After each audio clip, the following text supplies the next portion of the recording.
ඉස්සර අපේ ගම්වල කඩවල් වල තිබුණු රසම රස කෑමක් තමයි ගල් මස්කට් කියන්නේ. ඉතින් අද අපි මේ වීඩියෝ එකෙන් ඔයාලට අරගෙන ආවේ ගෙදරදී ලේසියෙන්ම ගල් මස්කට් හදාගන්න විදිහ.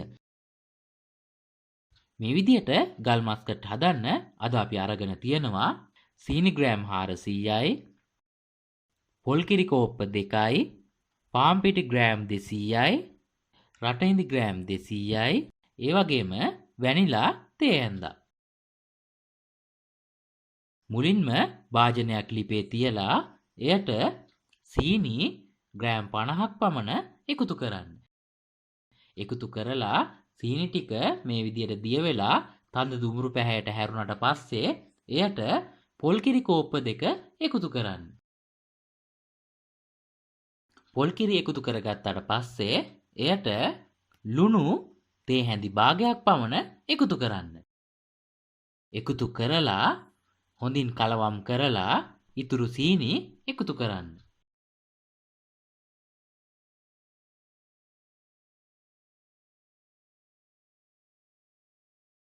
සීනි ටික හොඳින් දිය වුණාට පස්සේ එයට රටඉඳි පුංචි කෑලි වලට කපලා මේ විදියට එකතු කරන්න. එකතු කරලා හොඳින් කලවම් කරන්න.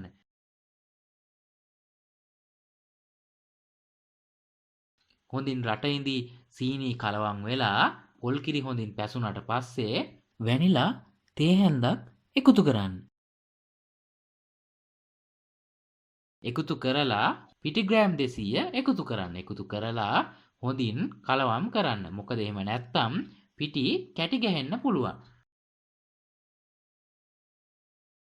පිටි ටික එකතු කරලා කලවම් කරගත්තට පස්සේ නැවතත් කලවම් කරමින් මේ විදිහටම ලිපේ තව ටික වෙලාවක් තියන්න. මේ විදිහට මිශ්‍රණය හැන්දෙන් කලවම් කරනකොට එක ගුලියකට හැදිලා වතුර ගතිය අඩු වෙලා හොඳ තද ගතියට එනතුරු ලිපේ තියන්න.